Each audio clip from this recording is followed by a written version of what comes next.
ಎಲ್ಲರಿಗೂ ಬೆಳಗಿನ ಶುಭೋದಯ. Welcome to day 13 of 75 days study challenge. ಇವತ್ತು ನಾನು ಎದ್ದಿದ್ದು 6 o'clock ಆಗಿತ್ತು. ಸ್ವಲ್ಪ ವಾಕಿಂಗ್ ಮುಗಿಸಿ ಬಂದು ನನ್ನ ಫೇವ್ರೆಟ್ ಪ್ಲೇಸ್ನ ನೋಡ್ತಾ ನಿಂತಿದ್ದೀನಿ. ನೆನ್ನೆ ಅಂತೂ ಮಳೆ ಬಂದಿರೋದಕ್ಕಂತೂ ಸಖತ್ತಾಗಿತ್ತು ಪ್ಲೇಸು.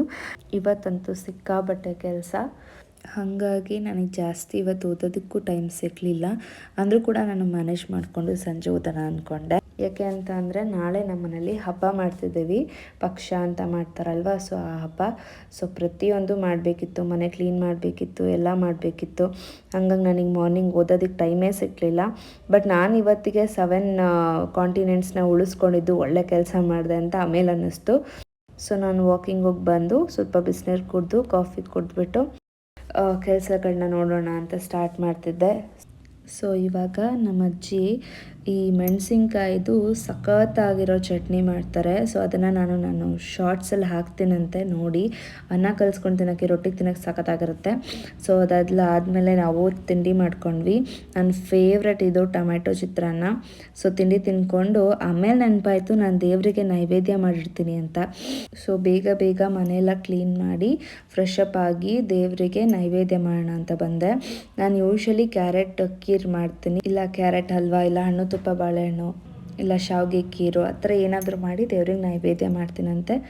ಇದೇ ನಾನು ಹೇಳಿದ್ನಲ್ವ ನಮ್ಮ ಅಜ್ಜಿ ಮಾಡ್ತಾರೆ ಅಂತ ಅಂದ್ಬಿಟ್ಟು. ಹಸಿರು ಮೆಣಸಿನ್ಕಾಯಿ ಚಟ್ನಿ, ತುಪ್ಪ, ಅನ್ನ ಸಖತ್ತಾಗಿರುತ್ತೆ. ಆ್ಯಂಡ್ ರೊಟ್ಟಿಗೂ ತುಂಬ ಚೆನ್ನಾಗಿರುತ್ತೆ. ಸೊ ನೋಡಿ, ನಾನು ಇವಾಗ ಓದೋದಕ್ಕೆ ಅಂತ ಕೂತ್ಕೋತಿದ್ದೀನಿ. ಟೈಮ್ ಬಂದುಬಿಟ್ಟು 5:30 ಆಗಿದೆ. ಸೊ ನನ್ನ ರೂಮ್ ಸ್ವಲ್ಪ ಕತ್ಲೆ ಆದ್ದರಿಂದ, ಸ್ವಲ್ಪ ಈ ಕಡೆ ಸೂರ್ಯ ಮುಳುಗೋದ್ರಿಂದ ನಾನು ಬೇಗನೆ ಲೈಟ್ ಆನ್ ಮಾಡ್ಕೊತೀನಿ. ಸೊ ಇವಾಗ ಎಕ್ಸಾಕ್ಟಾಗಿ 5:30 ಆಗಿದೆ. ಸೊ ನಾನು ಓದೋದಕ್ಕೆ ಕೂರ್ತಿದ್ದೀನಿ. 7 ಕಾಂಟಿನೆಂಟ್ಸ್ ಬಗ್ಗೆ ನಿಜವಾಗ್ಲೂ ಅಷ್ಟೊಂದೇನೂ ಇಲ್ಲ ಅಂತ ನಾನು ಅಂದ್ಕೊಂಡಿದ್ದೆ ಈ ಬುಕ್ನಲ್ಲಿ ನಾನು ರೆಫರ್ ಮಾಡೋರ್ಗೂ. ಯಾಕೆ ಅಂದರೆ ನಾನು ಇನ್ನೊಂದು ಬುಕ್ಕಲ್ಲಿ ಇಷ್ಟೊಂದು ಕ್ಲಿಯರಾಗಿ ಎಲ್ಲ ಏನೂ ಮೆನ್ಷನ್ ಮಾಡಿರಲಿಲ್ಲ. ಆ್ಯಂಡ್ 7 ಕಾಂಟಿನೆಂಟ್ಸ್ ನಾನು ಹೇಳೋದು ಮೇಜರ್ಲಿ ಮುಗಿಸ್ಬೇಕು ಅಂತ ಅಂದರೆ 1-2 hours ಸಾಕು, ಅದಕ್ಕಿಂತ ಹೆಚ್ಚಾಗಿ ಏನು ಸಮಯ ಬೇಕಾಗಲ್ಲ. ಸೊ ಈಗ ನಾನು ಈ ಬುಕ್ಕಲ್ಲಿ ಏನೇನು ಓದಿದೆ ಅಂತ ನಾನು ನಿಮಗೆ ತೋರಿಸ್ಕೊಂಡು ಬರ್ತೀನಂತೆ. ಆ್ಯಂಡ್ ನಾನು ಇವತ್ತಿಗೆ ನಾನೇನು ಟೈಮ್ ಟೇಬಲ್ ಹಾಕಿದ್ದೆ ಅದ್ರ ಪ್ರಕಾರ 7 ಕಾಂಟಿನೆಂಟ್ಸ್ ಇವತ್ತು ಓದಿ ಮುಗಿಸ್ಬೇಕು. ಆ್ಯಂಡ್ ನಾಳೆ ಮ್ಯಾಪ್ಸ್ ಓದಬೇಕು ಅಂತ ಹಾಕ್ಕೊಂಡಿದ್ದೆ. ನಾನು ಇವತ್ತೇ ಕಂಪ್ಲೀಟಾಗಿ ಮ್ಯಾಪ್ಸ್ ಓದಿ ಮುಗಿಸ್ಬಿಟ್ಟೆ. ಯಾಕೆ ಅಂತಂದರೆ ನಾನು ಓದಬೇಕಾದ್ರೆ 7 ಕಾಂಟಿನೆಂಟ್ಸ್ಗೆ ನನಗೆ ಬೇಕಾದಂಥ ಸಮಯ ಆ್ಯಕ್ಚುಲಿ 1.5 hour. ನಾನು ಮೇ ಬಿ ಅರ್ಧ ಗಂಟೆಗೆ ಮುಗಿಸ್ಬಿಡ್ತೀನೇನೋ ಅಂತ ಅಂದ್ಕೊಂಡಿದ್ದೆ. ಯಾಕೆಂದರೆ ನಾನು ಬರೆದಿರೋಂಥ ನೋಟ್ಸು ತುಂಬ ಪುಟಾಣಿಗೆ ಎಷ್ಟು ಬೇಕೋ ಅಷ್ಟು ಮಾತ್ರ ನಾನು ಬರ್ಕೊಂಡಿದ್ದೆ. ಬಟ್ ಎಕ್ಸಾಮ್ ಪರ್ಪಸ್ಗೆ ಆ್ಯಂಡ್ ತುಂಬ ನಾಲೆಡ್ಜಬಲ್ಗೆ ಈ ಬುಕ್ಕಲ್ಲಿ ತುಂಬ ಚೆನ್ನಾಗಿ ಕೊಟ್ಟಿದ್ದಾರೆ. ಆ್ಯಂಡ್ ಕೆಲವು ಕ್ವಶನ್ಸ್ ಈ ಥರ ಬಂದಿದ್ವು. ಸೊ ಹಾಗಾಗಿ ನಾನು ಕೆಲವೊಂದನ್ನು ನಾನು ನಿಮಗೂ ತೋರಿಸ್ಕೊಂಡು ಬರ್ತೀನಂತೆ. ಸೊ ನೀವು ಅದನ್ನು ಎಲ್ಲದನ್ನೂ ಕೂಡ ಫಾಲೋ ಮಾಡ್ಕೊಂಡು ಬನ್ನಿ. ಆ್ಯಂಡ್ ಇನ್ನೊಂದು ವಿಚಾರ ಏನಂತಂದರೆ, ನಾನು ಮ್ಯಾಪ್ಸ್ನ ಇವತ್ತೇ ಯಾಕೆ ಮುಗಿಸ್ದೆ ಅಂತ ಅಂದರೆ, ಈ ವಿಡಿಯೋ ಅಪ್ಲೋಡ್ ಮಾಡೋದು ಲೇಟ್ ಆಗ್ಬೋದು, ಸಾರಿ. ಯಾಕೆಂದರೆ ಬೆಳಗಿಂದ ನಾನು ಕೆಲಸ ಮಾಡೋದ್ರಿಂದ. ಆ್ಯಂಡ್ ನಾಳೆ ನಮ್ಮ ಮನೇಲಿ ಹಬ್ಬ ಆಗಿರೋದ್ರಿಂದ ನಾನು ಮತ್ತೆ ಎಷ್ಟೊತ್ತಿಗೆ ಓದೋದಕ್ಕೆ ಕೂತ್ಕೋತೀನೋ ಏನೋ ಅಂತ ಅಂದ್ಬಿಟ್ಟು ಇವತ್ತೇ ಸಾಧ್ಯ ಆದಷ್ಟು ಮುಗಿಸ್ತಿದ್ದೀನಿ. ಇವಾಗ ಆಲ್ರೆಡಿ 9:30 ಆಗಿಬಿಟ್ಟಿದೆ. ಸೊ ಮೇ ಬಿ 10 o'clock ನಾನು ಈ ವಿಡಿಯೋನ ಪಬ್ಲಿಷ್ ಮಾಡಿರ್ತೀನಿ ನನಗೆ ಅನಿಸ್ದಂಗೆ. ಸೊ ನಾನು ಮ್ಯಾಪ್ಸೆಲ್ಲ ಆಲ್ಮೋಸ್ಟ್ ನಾನು ಮುಗಿಸ್ಕೊಂಬಿಟ್ಟೆ. ಹಾಗಾಗಿ ನಾಳೆ ನೀವು ಮ್ಯಾಪ್ಸ್ನ ಕಂಟಿನ್ಯೂ ಮಾಡಿ. ಸೊ ಇವತ್ತು ಇಷ್ಟಂತೂ ಮುಗಿಸ್ಬಿಡಿ. ಸೊ 7 ಕಾಂಟಿನೆಂಟ್ಸ್ನಂತೂ ಮುಗಿಸ್ಬಿಡಿ. ಸಾಧ್ಯ ಆದರೆ ಮ್ಯಾಪ್ಸ್ನ ಮುಗಿಸಿ. ಸೊ ನಿಮಗೆ ಇನ್ನೊಂದಿನ ರಿವಿಷನ್ಗೆ ಅಂತ ಇಟ್ಕೊಳ್ಳಿ. ಸೊ ಈ 7 days ಪ್ಲ್ಯಾನ್ ನಿಮಗೆ ವರ್ಕ್ ಆಗಿದ್ದರೆ ಪ್ಲೀಸ್ ಕಮೆಂಟಲ್ಲಿ ತಿಳಿಸಿ. ಆ್ಯಂಡ್ ಎಕ್ಸ್ಟ್ರಾ ಇನ್ನೇನಾದ್ರೂ ನೀವು ಓದ್ತಿದ್ದೀರಾ, ಇನ್ನೂ ಏನಾದ್ರು ನಿಮಗೆ ನನಗಿಂತ ಹೆಚ್ಚಾಗಿ ಗೊತ್ತಿದ್ರು ಕಮೆಂಟಲ್ಲಿ ತಿಳಿಸಿ. ನಾವೇನಾದ್ರು ತಪ್ಪಾಗಿ ಮಾತಾಡಿದರೆ ದಯವಿಟ್ಟು ಸಾರಿ. ಯಾಕೆಂದರೆ ನಾನು ಇದನ್ನು ಒಂದು ಸ್ಟಡಿ ವ್ಲಾಗ್ ಆಗಿ ನಾನು ಮಾಡ್ತಿರೋದು. ಏಕೆಂದರೆ ನಾನು ಸ್ಟಡಿ ಮಾಡಿಕೊಂಡು ನಿಮಗೂ ಪಾಠ ಮಾಡಿಕೊಂಡು ಎಲ್ಲನೂ ಎಕ್ಸ್ಪ್ಲೇನ್ ಮಾಡೋದಕ್ಕೆ ಕಷ್ಟ ಆಗುತ್ತೆ ಅಂತ ಅಂದ್ಬಿಟ್ಟು ನನಗೆ ಎಷ್ಟು ಗೊತ್ತು, ನಾನು ಎಷ್ಟು ಇಂಪಾರ್ಟೆಂಟ್ ಅದನ್ನಂತೂ ತಿಳಿಸ್ತಾ ಹೋಗ್ತೀನಂತೆ. ಇನ್ನೂ ನನ್ನ ಮುಂದೆ ಬರೋವಂಥ ವ್ಲಾಗ್ಸ್ಗಳಲ್ಲಿ ನಾನು ಓದಬೇಕಾದ್ರೆ ನನಗೇನೇನು ಇಂಪಾರ್ಟೆಂಟ್ ಅಂತ ಅನ್ನಿಸ್ತಾ ಹೋಗುತ್ತೋ ಅದನ್ನೆಲ್ಲ ನಾನು ನಿಮಗೆ ಓದ್ತಾನೆ ನಾನು ಹೇಳ್ತೀನಿ. ಅವತ್ತಿನ ವ್ಲಾಗ್ಸಲ್ಲಿ ನಾನು ಹೇಳ್ತಾ ಬರ್ತೀನಂತೆ. ಆ್ಯಂಡ್ ಯಾವತ್ತಿಗೂ ಡಿಮೋಟಿವೇಟ್ ಆಗಬೇಡಿ. ಆ ಸಬ್ಜೆಕ್ಟ್ ನನಗೆ ಕಷ್ಟ, ಈ ಸಬ್ಜೆಕ್ಟ್ ನನಗೆ ಕಷ್ಟ ಅಂತ. ಎಲ್ಲರಿಗೂ ಎಲ್ಲ ಸಬ್ಜೆಕ್ಟು ಈಸಿ ಆಗಿರಲ್ಲ. ಆ್ಯಂಡ್ ಇವತ್ತಿನ ಕ್ವಶ್ಚನ್ ಪೇಪರ್ UPSC ಮೇನ್ಸ್ದು ಯಾರೆಲ್ಲ ನೋಡಿದ್ರಿ, ನಿಮಗೆ ಹೇಗೆ ಅನ್ನಿಸ್ತು ಅದನ್ನು ಕಮೆಂಟ್ ಮಾಡಿ. ನನಗಂತೂ ಪೇಪರ್ ಮಾಡ್ರೇಟ್ ಅನ್ನಿಸ್ತು. ನೆನ್ನೆ ಎಸ್ಸೆದು ಓಕೆ ಅನ್ನಿಸ್ತು, ಇವತ್ತಿಂದು ಪೇಪರ್ ಓಕೆ ಅನ್ನಿಸ್ತು. ಸೊ ಈಗ ಬನ್ನಿ ನಾನು ಈ ಬುಕ್ಕಲ್ಲಿ ನನಗೇನು ಇಂಪಾರ್ಟೆಂಟ್ ಅನ್ನಿಸ್ತು ಅಂತ ಹೇಳ್ತಾ ಬರ್ತೀನಿ. ಮೊದಲನೇದಾಗಿ ನನಗನ್ಸಿದ್ದು composition of the earth and the moon ಅಂದ್ಬಿಟ್ಟು ಐರನ್, ಆಕ್ಸಿಜನ್ ಇದೆಲ್ಲ ನಮಗೆ ಗೊತ್ತು, ಬಟ್ ನಾವು ಸಿಲ್ಲಿದ್ದನ್ನೇ ಮಿಸ್ಟೇಕ್ ಮಾಡೋದು ಜಾಸ್ತಿ ಅಲ್ವಾ. ಸೊ ಒಂದ್ಸಲ ನೋಡ್ಕೊಬಿಡೋಣ ಯಾಕೆ ಮಿಸ್ಟೇಕ್ ಮಾಡ್ಕೋಬೇಕು. ಐ ಥಿಂಕ್ ನೀವು ಪಾಸ್ ಮಾಡ್ಕೊಂಡು ನೋಡಿದ್ರೆ ನಿಮಗೆ ಇನ್ನೂ ನೀಟಾಗಿ ಕಾಣುತ್ತೆ. ಸೊ ಇವರು ಏಷ್ಯಾ ಆದಮೇಲೆ ಆಫ್ರಿಕಾ ಕೊಡಬೇಕು, ಸೊ ಆಫ್ರಿಕಾನೇ ಫಸ್ಟ್ ಕೊಟ್ಟಿದ್ದಾರೆ. ಸೊ ನೋಡೋಣ. ಸೊ ಆಫ್ರಿಕಾದ ಬಗ್ಗೆ ನೀಟಾಗಿ ಕೊಟ್ಟಿದ್ದಾರೆ ಅವರು.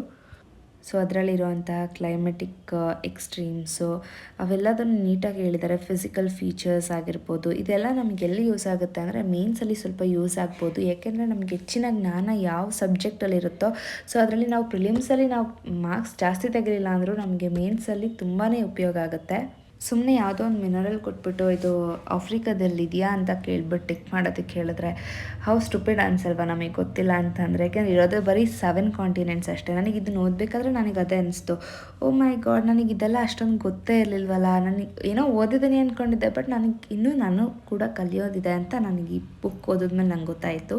ಸೊ ನೀವು ರೆಫರ್ ಮಾಡಲಿ ಅಂತ ಅಂದ್ಬಿಟ್ಟು ನಾನು ಇದನ್ನು ವೀಡಿಯೋ ಫಾರ್ಮಲ್ಲಿ ಹಾಕ್ತೆ. ಆ್ಯಂಡ್ ಪ್ರತಿದಿನ ಒಂದೊಂದು ವಿಚಾರ ಕಲಿತ್ಕೊಂಡ್ರೂ ಕೂಡ ಕಮ್ಮಿನೇ ಆಗುತ್ತೆ. ಯಾಕೆ ಅಂತ ಅಂದರೆ ನಾನು ನೋಡಿರೋಂಗೆ ನಾನು ತುಂಬ ಓದಿದ್ದೀನಿ ಅಂತ ನಾನು ಹೇಳ್ತಿಲ್ಲ, ಬಟ್ ನಾನು ಹಿಂಗೆ ಗೊತ್ತಿರೋರ ಜೊತೆ ಈ ರೀತಿ UPSC ಪ್ರಿಪೇರ್ ಆಗ್ತಿರೋರ ಜೊತೆ ಹೋಗಿ ಹಿಂಗೆ ಕೇಳ್ಕೊಂಡ್ರೆ ಅವರು ನನಗೆ ಹೇಳ್ತಾರೆ ಅಯ್ಯೋ ನನಗಿದು ಗೊತ್ತಿಲ್ಲ ಅಂತ, ನಾನು ಹೇಳ್ತೀನಿ ಅಯ್ಯೋ ನನಗಿದು ಗೊತ್ತಿಲ್ಲ ಅಂತ. ಸೊ ಎಷ್ಟೋ ವಿಚಾರಗಳು ನಮ್ಮ ಕಣ್ಮುಂದೆ ಇದ್ದರೂ ನಾವು ಕೆಲವೊಂದನ್ನು ನೋಡಿರಲ್ಲ, ಅಬ್ಸರ್ವ್ ಮಾಡಿರಲ್ಲ, ಬಟ್ ಅದೇ ನಾಳೆ ದಿನ ನಮ್ಮ ಜೊತೆಗೆ ಚೆನ್ನಾಗಿ ಆಟಾಡುತ್ತೆ. ತುಂಬಾ ನನಗೆ ಪ್ರಿಲಿಮ್ಸಲ್ಲಿ ಆ ರೀತಿ ತುಂಬಾ ಚೆನ್ನಾಗಿ ಗೊತ್ತಾಗಿದ್ದು ಅಂದರೆ KS ಅಲ್ಲಿ. ಯಾಕೆಂದರೆ UPSCಗೆ ನನಗೆ ಅವಾಗಿನ್ನೂ 6 ಮಂತ್ಸ್ ಆಗಿತ್ತು ಅಷ್ಟೇ ನಾನು ಅಟೆಂಪ್ಟ್ ಕೊಡಬೇಕಾದ್ರೆ. ಬಟ್ KS ಅಲ್ಲಿ ನನಗೆ ಅಂದರೆ ಪ್ರಿಪೇರ್ ಆಗಿದ್ದೆ, ಬಟ್ ಆ ಲೆವೆಲಿಗೆ ಕ್ವಶನ್ ಪೇಪರ್ ಇರುತ್ತೆ ಅಂತ ನನಗೆ ಒಂಚೂರು ನನಗೆ ಇಮ್ಯಾಜಿನೇಷನಲ್ಲಿ ಇರಲಿಲ್ಲ.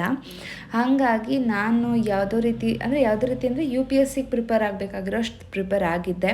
ಬಟ್ UPSCಲಿ ನನ್ನ ಸ್ಕೋರ್ ಚೆನ್ನಾಗಿತ್ತು. ಇಟ್ಸ್ ಓಕೆ, ಫಸ್ಟ್ ಅಟೆಂಪ್ಟ್, ಅದು ಕೂಡ 6 ಮಂತ್ಸ್ ಆಗಿತ್ತು ಅಷ್ಟೇ. ಯಾಕೆಂದರೆ ನನ್ನ ಸಬ್ಜೆಕ್ಟ್ ಬೇರೆ. ಯಾಕೆಂದರೆ ಸಾಫ್ಟ್ವೇರ್ ಇಂಜಿನಿಯರ್ನ ಸಡನ್ನಾಗಿ ತೊಗೊಂಬಂದ್ಬಿಟ್ಟು ನೀವು ಸೋಷಿಯಲ್ನ ಕೊಟ್ಬಿಟ್ರೆ ಎಷ್ಟು ಕಷ್ಟ ಆಗುತ್ತೆ ಅಂತ ಡೆಫಿನೆಟ್ಲಿ ನಿಮ್ಮೆಲ್ಲರಿಗೂ ಗೊತ್ತು. ಯಾಕೆಂದರೆ ನೀವು ಒಂದೊಂದು ಸ್ಟ್ರೀಮಿಂದ ಬಂದಿರ್ತೀರ. ಯಾಕೆಂದರೆ BA ಮಾಡಿರೋರ್ಗು ಸಹ ಒಂದೊಂದು ಸಲ ಕಷ್ಟ ಆಗುತ್ತೆ ಅಂತ ನಾನು ಕೇಳಿದ್ದೀನಿ. ಅಂಥದ್ರಲ್ಲಿ ನಾವೆಲ್ಲ ಬೇರೆ ಬೇರೆ ಸ್ಟ್ರೀಮ್ಸಿಂದ ಬಂದುಬಿಟ್ಟಿದ್ದನ್ನೆಲ್ಲ ಓದ್ತಿದ್ದೀವಿ ಅಂದರೆ ಏನೋ ಒಂದು ಕಡೆ ಒಳ್ಳೊಳಗೆ ಖುಷಿ ಆದಂಗೆ ಆಗುತ್ತೆ. ಬಿಡು, ಹೊಸದಾಗಿ ಏನಾದ್ರು ತಿಳ್ಕೊತಿದ್ದೀವಿ, ಇನ್ನೂ ಚೆನ್ನಾಗಿ ಓದೋಣ ಅಂತ ಅಂದ್ಬಿಟ್ಟು. ಹಂಗಾಗಿ ನಾನು ನನ್ನ ಎಕ್ಸ್ಪೀರಿಯೆನ್ಸ್ನ ಹೇಳ್ಕೊಂಡೆ. If I am wrong, sorry. And ಇದೆಲ್ಲ ನನಗೆ ಇಂಪಾರ್ಟೆಂಟ್ ಅಂತ ಅನ್ನಿಸ್ತು. ಆ್ಯಂಡ್ ಇದು ಯಾವುದೋ ಒಂದು ಕ್ವೆಶ್ಚನ್ ಬಂದಿತ್ತು, ಸೊ ಅದನ್ನು ನಾನು ನೋಡಿಕೊಂಡೆ.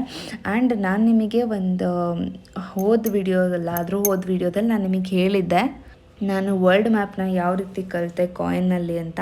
ನಾನು ಅದನ್ನು ಈ ವಿಡಿಯೋದಲ್ಲಿ ಮೆನ್ಷನ್ ಮಾಡ್ತೀನಿ. ಆ್ಯಂಡ್ ತುಂಬ ಅಂದರೆ ತುಂಬಾ ಚೆನ್ನಾಗಿ ನಾನು ಡ್ರಾ ಮಾಡಿದ್ದೀನಿ. ಸೊ ಅದನ್ನು ಒಂದು ಸಲ ನೀವು ಅದರಲ್ಲೇ ಟ್ರೈ ಮಾಡಿ ಆ ಥರ ಮಾಡಿಕೊಂಡು.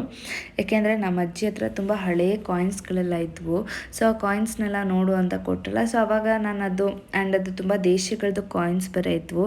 ಸೊ ನಾನು ಯಾಕೆ ಈ ಥರ ಮಾಡಬಾರ್ದು ಅಂತ ನಾನು ಆಗಲೇ ಮಾಡಿದ್ದೆ. ಸೊ ಇವಾಗ ತೋರಿಸ್ತಿದ್ದೀನಿ ನೋಡಿ, ಈ ಥರ. ಸೊ ಈ ಥರ ನೀವು ಟ್ರೈ ಮಾಡಿ, ಇದನ್ನು ಯಾವತ್ತಿಗೂ ಮರೆಯಲ್ಲ ನೀವು. ಆ್ಯಂಡ್ ಇದನ್ನು ನಾನು ನಿಮ್ಮ ಜೊತೆ ಶೇರ್ ಮಾಡೋಣ ಅಂತ ಆಗ್ತೀನಿ. ರಬ್ಡಿ ಅಂತ ನಂಗೆ ಭಾಳ ಇಷ್ಟ ಆಯಿತು ಈ ಸ್ವೀಟು, ಮಹಾಲಕ್ಷ್ಮಿಲಿ ತಂದಿದ್ದು. ಇದೇ ರೀತಿ ನಮ್ಮ ಸಾಯಿ ದೇವ್ಸ್ ಚಾನಲ್ನ ಸಪೋರ್ಟ್ ಮಾಡ್ತೀರಿ. ಲೈಕ್ ಮಾಡಿ, ಶೇರ್ ಮಾಡಿ, ಕಮೆಂಟ್ ಮಾಡಿ, ಸಬ್ಸ್ಕ್ರೈಬ್ ಮಾಡೋದನ್ನ ಮರಿಬೇಡಿ. Thank you.